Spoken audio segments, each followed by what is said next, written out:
belanja di sini. Ini kan ada tulisan duit mainan cek ini. Nah ini dibuat, kau jualan duit ini permainan, kau bisa pakai di mana melinyong. Kau jangan sok pintar kamu.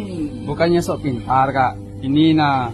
Nah tapi ini asli nah, duit ini asli nah, kamu baik nah. Tapi ini dicap, kau lah.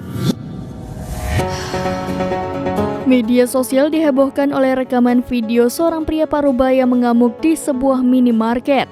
Pria parubaya tersebut bersikeras bahwa uang kertas Rp100.000 yang diberikannya pada kasir adalah uang asli, padahal ia membayar belanjaan menggunakan uang mainan.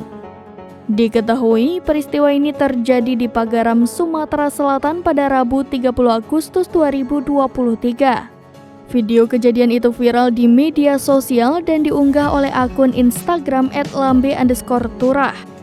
Dalam video berdurasi 1 menit itu terlihat pria tua berbaju merah tengah mengamuk. Ia hendak melemparkan salah satu barang ke kasir. Kasir tersebut menunjukkan uang pecahan Rp100.000 dan sudah menjelaskan bahwa uang itu adalah uang mainan. Kasir ini bahkan mengambil uang Rp100.000 asli dari dalam laci untuk membandingkan dua uang tersebut. Pembeli itu ngotot dan semakin marah uangnya senilai Rp100.000 itu disebut uang mainan. Uang yang digunakannya itu sama, hanya berbeda pada bagian cap. Perdebatan antara pembeli dengan kasir minimarket itu pun kian berlanjut. Pembeli ini kemudian mengamuk dan hendak melemparkan deterjen yang ada di keranjang kepada kasir. Ia merebut uang asli yang dipegang kasir dengan alasan ingin memberitahu perihal cap uang mainan.